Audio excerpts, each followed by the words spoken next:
Hello, my friends. Boomy here once again with another video for you, my Star Trek Online brothers and sisters. How are all my captains doing today in the beautiful Milky Way galaxy? I hope everyone is doing well. And when you guys get this video, it is happy birthday to Star Trek.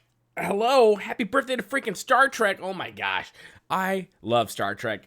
If I had to pick, Star Trek would always be my number one. Why? Because I kind of feel like Star Trek was always more, I don't know, it kind of felt like, yes, this could happen. Some sci-fi shows and movies, you're just like, that's a little far-fetched, but Star Trek just had this realism to it. Thank you, Gene Roddenberry, for that. But it had such a realism to it, from the ships to the technology to everything going around it. You just kind of like had the sense of, yeah, I can totally see this happen in the 23rd or 24th or 25th century.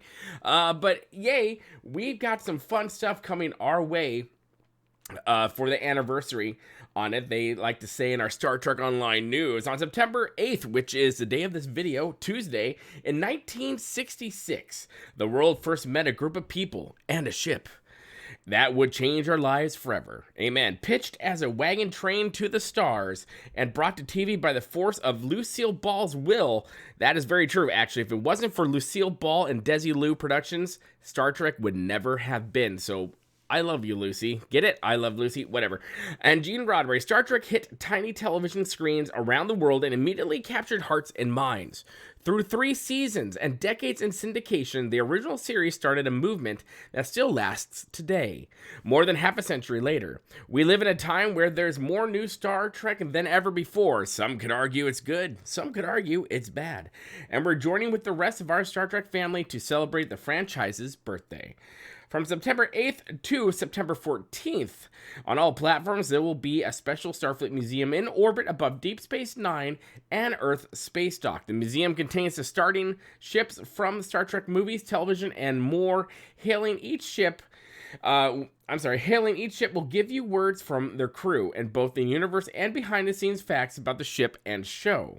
Hailing all 10 of the ships will grant you a special title, Historical Documents Expert.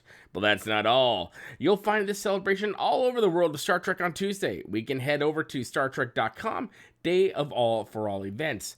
Conversations with casts and creators from 9 Star Trek series, including the upcoming Strange New Worlds. Exclusive news from Star Trek Universe, ways to engage with your fellow Star Trek community, curated Star Trek series marathon for fans in the United States, a chance for fans to help donate to important organizations with Star Trek United gives.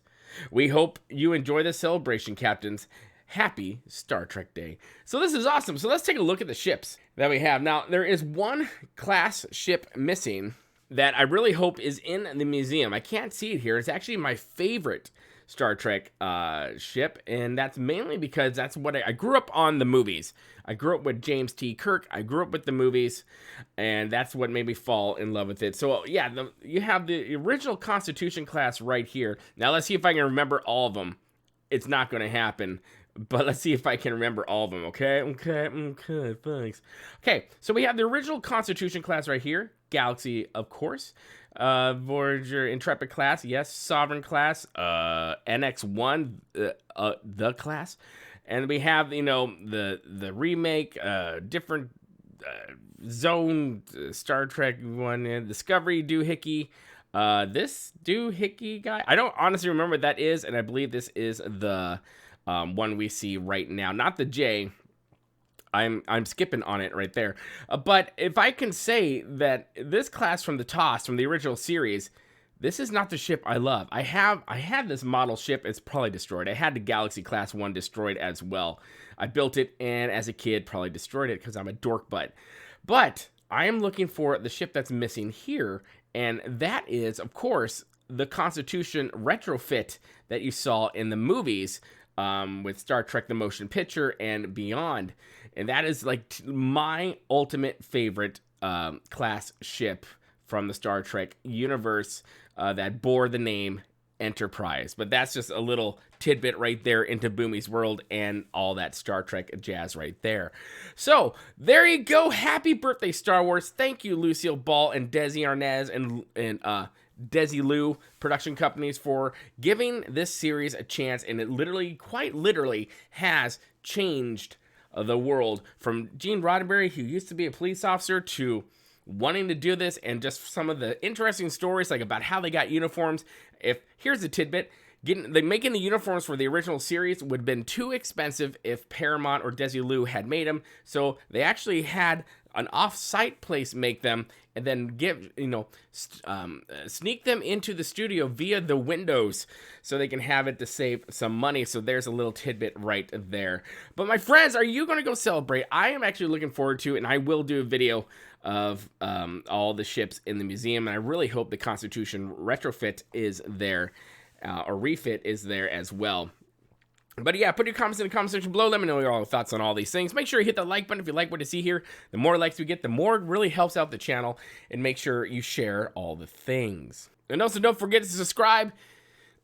Also don't forget to hit that subscribe button. Become part of the family here at Boomy Nation, the freak show of YouTube, the black sheep of gaming. And as always, my friends, don't forget to spay and neuter your tribbles. And we'll see you later, my friends. Good day.